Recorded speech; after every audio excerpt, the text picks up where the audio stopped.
Hello and welcome back to another episode of the Ealing Road podcast. If you haven't yet listened to our previous podcast this week, in which we picked apart yet another famous day at Stamford Bridge, go do so now. That episode is live across all of our platforms. Today, though, I'm joined by Will Pugh from the We Are West Ham podcast, and we're going to be doing a brief look ahead to our game against West Ham on Saturday. So, Will, thanks, mate, for coming on. Really appreciate you taking the time. Pleasure, Mike. Not a great time to be coming on off the back of 3 straight defeats. Arsenal at home in the League Cup on Wednesday before Brentford. It was also looking quite rosy at the beginning of the season, but I'm a little bit apprehensive that we're in the middle of a bit of a bleak run, unfortunately. Yeah, no, we'll get on to that, mate. I guess we'll start with the games you kind of just mentioned. Obviously, the last two not going the way you wanted. What went wrong against Olympiacos? What went wrong against Everton? I was out in Greece for the Olympiacos game. I was so looking forward to it. It's such a sort of still a novelty for West Ham fans being in Europe, and everything went wrong. Really, I mean, it all sort of stemmed from such a weak lineup. David Moyes inexplicably started an awful team, made too many changes. Danny Ings up front is just a complete waste of space at West Ham. He doesn't fit the system. His confidence is on the floor. And he doesn't offer anything. He just doesn't fit into the way West Ham like or need to play. So that clipped our wings from the off, really. Fornals and Benrahma haven't been playing too much. They played in behind. And that combined with, one of those days you get every now and then where the players were reacting to everything, and nothing was proactive. It was just reactive all the time. Played right into Olympiacos' hands. And I've said on the podcast we recorded this morning that we lost that game rather than Olympiacos winning it. And it just set the tone for the week, really. It was just really, really poor. I haven't seen it that bad for a long time at West Ham. That was the exact same message I sent to my dad afterwards, which was, haven't seen us play that terribly for ages. Yeah, there were so many different things, application, set up from the manager, team selection. But the team selection, it all stemmed from there, really, in my opinion. It just seemed devoid of a plan. Players didn't know what they were doing, and their body language showed they didn't particularly care. It didn't seem about the result either. And then that just sort of put loads of pressure on that Everton game then. If we'd have won that Olympiacos game, we'd have all but qualified from our group stage. It would have been 3 wins from 3 in the Europa League, and it would have been happy days and less pressure on the Everton game. But I feel like David Moyes brought it on himself a little bit. And then, Everton again, feel like we've been worked out a little bit. People knowing to sort of press us in the wide positions, which is where we stem a lot of our attacks from. And it was terrible on Sunday again at Everton. I spent most of the game catching up with my dad on family matters and things outside of football because there was just no reason to watch what was going on the pitch at London Stadium. So, no, a bit uncharacteristic from West Ham this season and West Ham under David Moyes, to be quite honest. But a couple of really, really bad performances with Arsenal, as I say, coming up in the League Cup and then the game against you. I sort of can't really see an immediate way out of the mire for a while. Well, we'll look ahead to the Brentford game, obviously, on the weekend. But I want you to get like a kind of assessment on West Ham's start to the season, because you kind of talked about it just then. Last 2 games have been pretty poor. And obviously, you've got Arsenal in the Cup and then us, and you don't have the best record against us. But how would you assess West Ham's start to the season? Because, I mean, a few weeks in, and everyone was thinking, wow, West Ham are doing really well. Everyone, before the start of the season, were kind of thinking, right, you've got another competition to be playing in, more games. Don't know how it's going to be. Moyes, there's this big kind of cloud with West Ham at Moyes, especially from looking out from the outside, because it was so bad last season for a period of time, but you did so well in the Cup. So how would you assess the start to this season? Yeah, to be honest, mate, like I say, you've sort of caught me in the middle of a poor run. But, and we've made this point on the podcast this week, is that holistically, if you think bigger picture, West Ham are still sort of ahead of the trend curve. If, as all fans do at the beginning of the season, you look at all your games for the year, or you look at them for the next month or whatever. If we'd have looked at the matches, the games we had for the first 10 games of the season, which is obviously what we've played now, we've won 4, drawn 2, lost 4, 14 points, just 1 point ahead of you guys. And to be quite honest, in those games, we've beaten Chelsea, which fans wouldn't have expected to. We beat Brighton away, and we haven't beaten Brighton home or away in the league since 2013. It was like an embarrassingly rubbish record against them. So there's two, and they were playing well at the time. There's 2 games, 6 points we didn't expect to pick up. Losing away at Villa, no disgrace in that. The other defeats we've had were against Manchester City and Liverpool, so you expect those. We held Newcastle to a draw at home. So the Everton one was the first one which fell well below what you'd expect. So I would say that if you spoke to most West Ham fans at the beginning of the season and said you'd have 14 points after 10 games, that would have been more than almost all of them expected. So although it is a bit bleak at the moment and the Everton game's frustrating, we've also won 2, lost 1 of our Europa League games. 2 of those have been away at the 2 best teams in our group in Freiburg and Olympiacos. So actually, I would still say it's arguably been a very, very good start to the season. If you look bigger picture, it's just we're in the middle of the worst spell we've had so far in the league. So no, all in all, mate, it's still very much a positive. There was lots of talk. I mean, we're slightly more pro Moyes on our podcast, but there was lots of talk among West Ham fans that David Moyes could have lost his job by the end of October with the teams that we've played so far. Not to be disrespectful, but the Everton game before we then play you was the sort of first start of a run where we play in some teams where we would hope to get some decent results against. So no, I would still say overall the start to the season on all fronts has been a positive one. It's kind of similar with Brentford and West Ham. The only game we've played really terribly in all season is that home game against Everton, and we lost 3-1. And it's weird because obviously Everton, everyone's kind of come into the season thinking they're going to be right in amongst it, but they do keep getting these results, which is strange. What would you be happy with for West Ham this season? Because before the season, I feel like West Ham was one of the teams in the league where there was a lot of talk around them, maybe in contrast to previous years when there wasn't so much, obviously coming off the back of the Conference League win. What would you be happy with this season?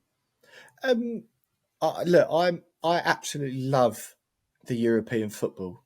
And, the only sneers, all of a sudden the last few years, the Europa League's reputation has been revamped a bit, I think, and people are taking it a lot more seriously than they ever have done. And by that, I mean, perhaps it's sort of been guilty in the past of big teams playing in it and their fans don't want to be playing in it. Well, that's not the case. Obviously, when West Ham were in it a couple of seasons ago, the semi-final was West Ham, Rangers, Eintracht Frankfurt and RB Leipzig. Leipzig obviously used to play in the Champions League a bit more, but those other 3 teams, it was like the most amazing amount of excitement around the competition. Huge numbers of fans going to away games. And obviously the final, West Ham were unlucky to lose out to Eintracht Frankfurt in the semis, who then went on and won it. From my point of view, the European football, I've been supporting West Ham for sort of, since I was born really, but 25 years that I've been going. And this is the most I'm enjoying watching West Ham recently more than I ever have, probably because it's sustained success. We've had odd flash in the pan good seasons, but this is we're in Europe for the 3rd season running. When we got in it for the first time 3 seasons ago, obviously we were, it was such a novel new thing. So from my perspective, I know it's not how it works because of the financial rewards, but I still want us to focus on the Europa League. It's a great competition and it's brilliant for us match-going fans of West Ham to see us do well in it. So with all cup competitions, I always think it's silly for any fan to say this is where we should be getting, because as with any cup competition, you're at the behest of the draw. We've got Arsenal at home in the League Cup on Wednesday. We'll probably go out of that. That doesn't mean we've had a bad season because we went out in the first round or whatever that we were in. It's just we got a rough draw. So I think the same with the Europa League. If we get through, there's a chance we end up facing like Dortmund or PSG if Newcastle go through their group, one of them drops down. So as long as we give a good account of ourselves, get through the Europa League draw, same in all the cups, as long as we don't go out in embarrassing fashion. If we go out to a good team, I don't mind that, as long as we play well in the meantime. And then the Premier League, it's a stronger league than it has been for the past couple of seasons. Villa look better than us. Brighton look about our level, perhaps a bit better. And we're ninth at the moment. I think really, if we finish around about there again this season, it's not the end of the world, really. I think top 10 should be a minimum now for West Ham, the sort of club we are and we're trying to be. So, yeah, long answer there, mate. But I think give a good account of ourselves as possible and don't go out of any of the cups in embarrassing or disgraceful fashion or to teams who you should be beating. And then, yeah, ninth or above in the Premier League would be a decent return, I think. And I think we're going to struggle to make it 4 seasons on the bounce in Europe. But I still think that's okay. It's not the end of the world as long as we sort of give a good of account of ourselves on the way. I think I can speak on behalf of all Brentford fans to say I'm extremely jealous of your European exploits over the last 3 years. We missed out on it last season on the last day. But I mean, we weren't really in it, but we were kind of in it enough to be excited about it. So we're all having these dreams, and looking at your success in Europe and Brighton's group this year in the Europa League is mental. Lots of noise around. Yeah, exactly. Lots of noise around how well you use the money for Declan Rice. How impressed have you been with the signings that have come in for Declan? Yeah, and that's one of the things, mate, that you've sort of touched on it briefly, that about the attitude towards David Moyes at West Ham. I don't understand it. I really don't get it at all. I find some of the noise that comes out of the West Ham fans, more so of the ones who've been watching West Ham for as long as I have, the ones who are my age and above, who are giving him loads of grief. I just don't understand it. Our recruitment is better than it ever has been since I've been alive the last few seasons. We have bought phenomenally well. The striker thing is still hanging over our head. We shouldn't be playing Mikel Antonio up front. Still, Danny Ings should be nowhere near our team. It didn't go well with Haller or Skamaka. That is a problem that's been honestly holding the club back. I know we've done so well the last couple of years, but we could have done even better with a proper striker. Other than that, though, you mentioned the Declan Rice money. It was the right time for him to leave. He left in great fashion. We got an excellent amount of money for him. And once again, we've bought really well. James Ward-Prowse, I sort of had a bit of egg on my face. I didn't think he was going to do anything special. I thought he wasn't really going to fit. I didn't think he'd be physical enough or defensive enough. He's been a sensation. Set pieces are great, but away from that, he's been great. Alvarez looks really good. Mexican holding midfield player. Looks very tidy. Kudus looks good. Overall, I think we've spent the money really, really well. And as we have done the past couple of seasons, we've got Tim Stuyton in, the new sporting director. Again, is the striker's just the big elephant in the room that makes any chat about transfers awkward, because it's like, we're punching above our weight, or our recruitment is Champions League quality in goal, in defence and in midfield. And then as soon as up front, we're like National League. It's embarrassing that we can't sign a striker who fits David Moyes' style. Since Marko Arnautovic left, he's the last proper centre forward that we had at West Ham. And if we had, he plays for Inter Milan now. If we had Arnautovic at the moment, we'd be smashing it up even more so than we are. You look at Ollie Watkins at Aston Villa and how well he's doing, even Everton Ferguson at Brighton, which is about the level West Ham sort of want to be. And they've got proper centre forwards who can bang the ball in the net. So, yeah, spent the money really, really well in all of the other positions, but still embarrassing that we've got 34-year-old converted right back in Mikel Antonio playing up front ahead of 125 grand a week, Danny Ings, who should never wear a West Ham shirt again after his performance at Olympiacos. I want to talk a bit about a signing you made a couple of seasons ago, Saïd Benrahma, obviously Brentford link there. Us Brentford fans have a vested interest in sort of how he gets on. Scored in the Europa League conference final last year, but this season has struggled to get into the team from what I was looking at. And to be honest, when you took him off us and it was Moyes in charge, I didn't think he was the manager to get the best out of him in terms of how Moyes plays. What have you made of Saïd Benrahma? Because honestly, if you speak to any Brentford fan, I can speak on behalf of all Brentford fans when I say he's the best player I've ever seen in a Brentford shirt in my lifetime, easily. Yeah. I probably am your right man, I guess, because you'll get quite an honest I can't stand him, to be honest. I do agree with what you said, right? I do think there's an element of that he's not particularly a David Moyes player, right? I'm not overly sure how involved David Moyes was in the signing of Benrahma, as in how sold he was on him or whether or not he actually wanted him. I don't know that for certain, but I've heard enough noises to suggest there's a little bit of fire to go with the smoke that he perhaps wasn't that keen on him. And you only have to look at Jared Bowen, right, who thrives under David Moyes. He's a far more physical, direct player who does the defensive work required of him, and he's a lot more direct and he has end product, right? He's sort of less glamorous and mercurial and shiny than Saïd Benrahma is, but I wouldn't care if Saïd Benrahma never played for West Ham again. He scored in the Conference League final, but it was a penalty. Last season was probably his best year.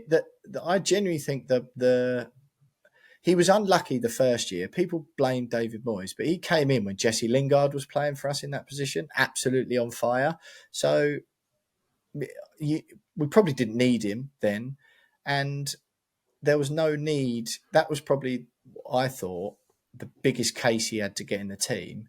But you didn't drop Jesse Lingard the way he was playing. So it was just like, yeah, you probably do warrant more game time than you're getting, mate, based on your performances. But you're not getting in ahead of Lingard. Look at what he's doing. He's scoring most weeks, assisting every week. He's absolutely mustard. Like, we're not going to drop him. So bad luck. Since then, I just find it so infuriating, and it's really weird because he really polarises West Ham fans. You'll have some who passionately argue for him, and never have football takes baffled me as much as they do when West Ham fans. Because I watch I'm at most West Ham games, home games certainly. I get to a reasonable amount of away games. I always watch them if they're live on telly, So I see a lot of him, and I just don't understand it because he's an attacking midfield player or an attacking winger. His returns are terrible, and the amount of times that he gets the ball, he will do a little bit of skill or work himself a little bit of space on that left-hand side and go to swing in a dangerous cross, and there's players queuing up to just glance a header in if he puts a decent ball in, and he just spoons it out for a goal kick. It just massively overhits it. Or he's on the edge of the penalty area and he's got players running in, he's got options either side of him, and he'll have a rubbish waste of a shot and smashes it over the bar. Like, good positions are difficult to come by in Premier League football these days, like promising attacking positions. And the amount of those that are wasted by Saïd Benrahma when he gets in those positions is so infuriating for me. You give Jared Bowen the ball and you're excited about what he's going to do, and he more often than not makes something happen. Even if it doesn't result in a goal or an assist, something happens that's close or unlucky. The amount of unforced errors Benrahma does off his own back is just ridiculous now. And I do think there's an element of not being very confident. And I don't think David Moyes likes him. And I think he feels that as well. So no, if he never wore a West Ham shirt again, I wouldn't care. And he's one of the most frustrating players I've ever seen play for us. And it makes it more annoying, I think, that less so this season because I think more people are coming around to it. But in years gone past, where my fellow fans have been so split, it's like 50-50 of either people going, he's terrible, what's the point of having him on? And others going, he's the best player we've got. And I think it's just because he does some step overs every now and then, and people think that's what football's about. Jared Bowen doesn't do that. Pablo Fornals, who would have been my choice over Benrahma the season's gone by, they don't do anything fancy, but they're better at football, and your team wins more when they're on the pitch instead of Benrahma. So, yeah, I mean, it's like the joke of our podcast that my vendetta against Benrahma. But it's just his time's up at West Ham. I think you're right. He perhaps isn't a Moyes player. I don't care if he never ever plays for us again. He's playing less this season, and people have seen with Mohamed Kudus, he's had a huge impact already, and they go, oh yeah, perhaps that's what an attacking midfield player should look like and should be doing, and he's only played a handful of minutes. It's interesting to hear you say that maybe Moyes wasn't too involved in the signing of Benrahma, because obviously when it broke that he was going to be going to West Ham, we all just thought this is the wrong move for him. You mentioned that he's frustrating, and I do get that, but in a system where he's allowed to have a free role, which he's never going to be allowed to in West Ham, No, in David Moyes' quite. West Ham, he's not going to be allowed that freedom. But I tell you now, I know you find him frustrating, you don't like him, but I would go to the games at Griffin Park when we were there, and I would get excited just for seeing what he was going to do that day. He's one of the few players I've ever seen that can pick up a ball, beat 5 man, and then put it in the top corner. I would argue, I agree. I would argue that was in the Championship as well. And I Yeah, think it was, yeah, correct. he is also one of those players. I think, look, I have no doubt there's some talent in there, but yeah, I think in a Moyes system, he's not a player for a Moyes system, and I also think that his confidence lacks somewhat.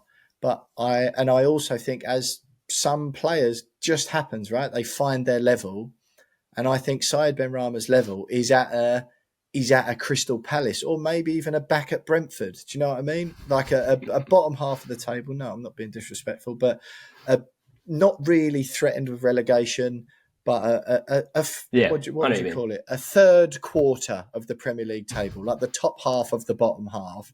I think that's his level. Jared Bowen, we bought him from Hull in the Championship, and he stepped on again and proved he was a Premier League player and he was ready for it.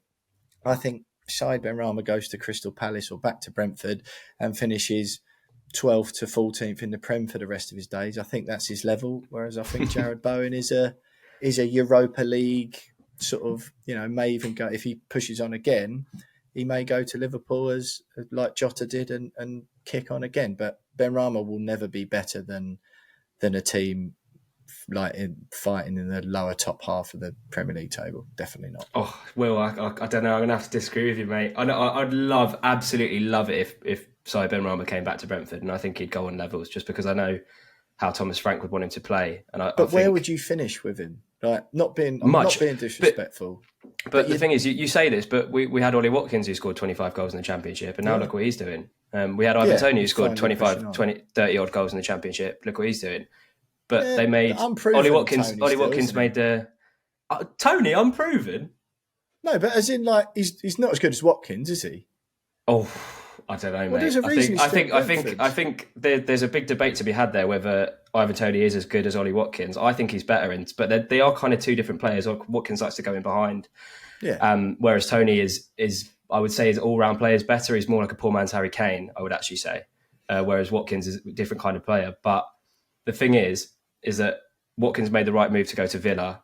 yeah, And he's thrived in that system. If Tony, when he does go, wherever he goes in January, whether it be Chelsea or United or wherever he goes, he's going to be going into a team where they're going to get far more chances going to kick on. But Benrahma kind of made, for me, the level that he was at Brentford, if West Ham was the wrong club to go to, he could have been going to a top half club and be playing in a more attacking team, whereas David Moyes is a bit more reluctant to give a player that much responsibility in the team, not as in more responsibility in the sense that he has a completely free role. So just give him the ball. Just get he's and I know you don't rate him, but just if you saw what the player that I saw in the Championship, and I know there is a step up, but if you saw the player that I saw in the Championship, you would be thinking this guy's Champions League quality easily. yeah. I honestly just think that the when you're playing against Barnsley, you're going to look better. Or Cardiff, you're going to look better. Or you know what I mean? There's an element of that. Oh, who have you got this week? Huddersfield. Oh, who have you got? Oh, Chelsea. Oh, right, okay. But look, and you're right. I don't think West Ham probably was the right club for him. Really, the closest we've ever got to letting someone have a free role was that season with Lingard, which is ironically when Benrahma probably looked the best for us and was just unlucky. But yeah, David Moyes, perhaps he isn't the best manager for him. But then I don't think there's too many clubs these days.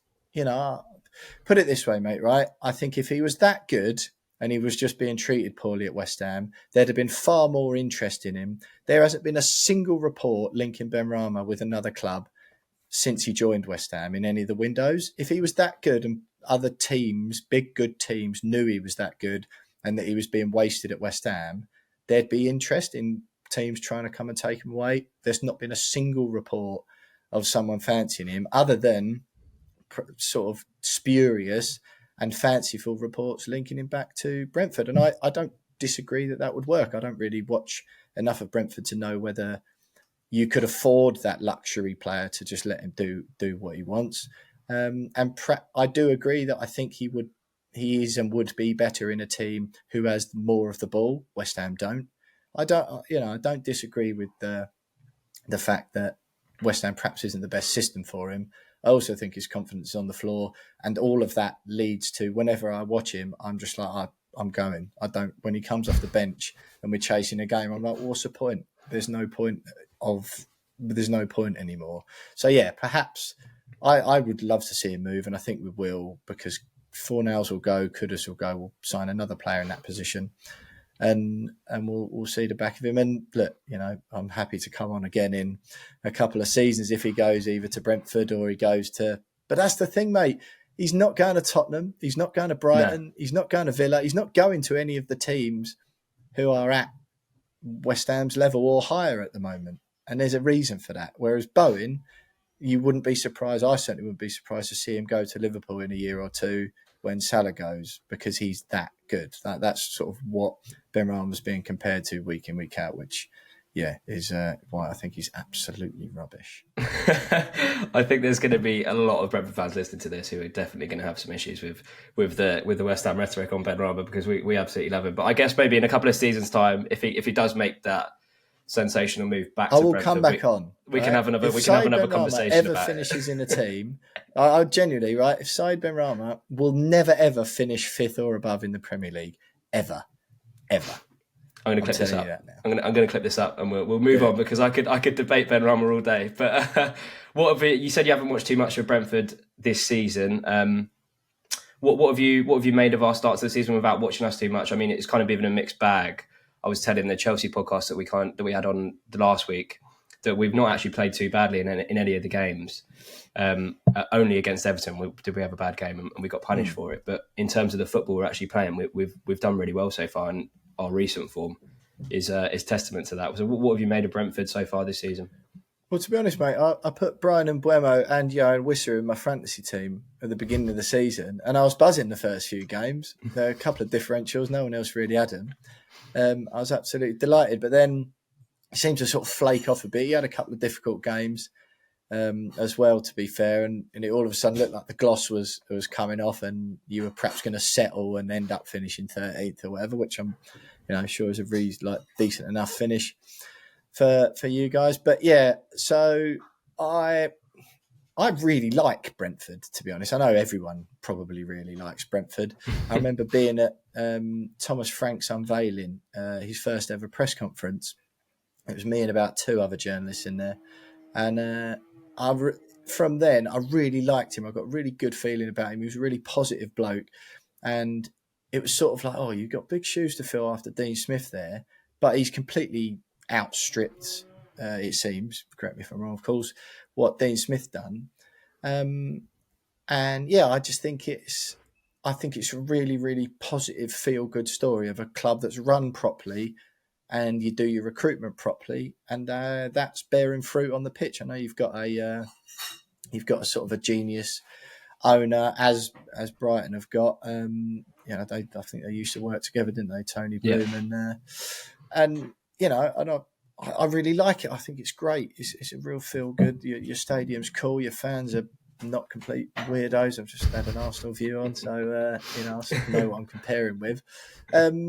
I mean, it's really good. I just felt that perhaps you were going to settle a little bit, and it would be a bottom half of the table thing. But I think what you've done is great. No one's talking about you as relegation hopes. There were sort of rumours about Thomas Frank being fancied by big teams, and it's quite clear to understand why that would be. So no, I think, a really impressive side. We haven't won away at Brentford in the Prem, I don't think, since you've been back in the mix. You haven't beat Brentford in the Prem. No, well, there we go, exactly. So, no, I've got a lot of respect for Brentford, what you've done, and I don't, I'd be more than happy. I think that's sort of a sign of it. We want to finish in the top half or the European places, and I still am going into the game thinking I'd be happy with the point. Yeah, it's one that I constantly remind my West Ham friends, is that West Ham are yet to get a point against Brentford in the Premier League, which and I've got a few Even West a Ham point, mates. is that right? Yeah, we've got four played, 4 wins. I Jesus. love winding him up about that, which is good. I'm not Final one surprised. from me, mate, because we've been going on for a while now. But final one. What are you expecting? Something different on Saturday, or is it going to be another loss to Brentford in the Premier? I think you might be the only team that we've won all of our games against in the Premier so far. So what are you thinking? I know we've kind of had a turnaround in form the right way. You've kind of slipped in the other direction. So what are you expecting? Well, I don't know when this is going up. We've obviously got Arsenal in the League Cup Wednesday. I don't know how that's going to go, or what team we'll play. I think Moyes has sort of forced himself into playing a strong team because he can't afford to get humped 4-0, which could have a knock-on effect to the Brentford game, in that some of our players are a bit more tired. Who knows? Have you got a cup game this week? No, we were knocked out by Arsenal. So right. Sorry, of course. Yeah, sure. So I'm not sure. I do feel with Brentford this season, as I guess has been shown, you've got a really good performance in you, but you're beatable as well, losing at home to Everton. So I guess it feels like as well, given those stats you just sort of wheeled out, that you're due a bad game against us. So I'm sort of hoping we can bank that this weekend. We need to find something from somewhere. It's under David Moyes, one thing he has done is pulled out a result when he really needs one. He hasn't done that at Everton. I was surprised. I thought we'd walk over Everton because we'd had a couple of dodgy ones. I just sort of, it could be, on paper, it looks like a Brentford defeat. I'll be buzzing with a draw, but it could also be one of those ones where you have a bit of an off day, which West Ham could do with, and Moisey pulls one out the bag, and it's not all so doom and gloom anymore, and we're sort of on the whole going in the right direction. So there's a tiny little bit in my mind that goes, we could get a win here, but I would snap your arm off for a 1-1 right now. Yeah, I'm looking forward to it, mate. You making a trip down? No. So I went to Greece last week, doing Everton and Arsenal this week. So I've got to work at some point in amongst all that. So the Brentford one had to take the hit. That's all right, mate. I've heard our away end isn't as good. It'd be difficult to beat Griffin Park because I've heard that away end was one of the best, but apparently our new one isn't amazing. So let's hope for a good game more than anything, and I hope for a Brentford win. You're on the Brentford podcast, so we've got to hope for a Brentford win. But the Eden Road podcast will be back next week to obviously go over the West Ham game and also look ahead to the Liverpool game on Sunday. Will, mate, thanks so much for coming on. I really appreciate it, and have a good season. Pleasure, mate.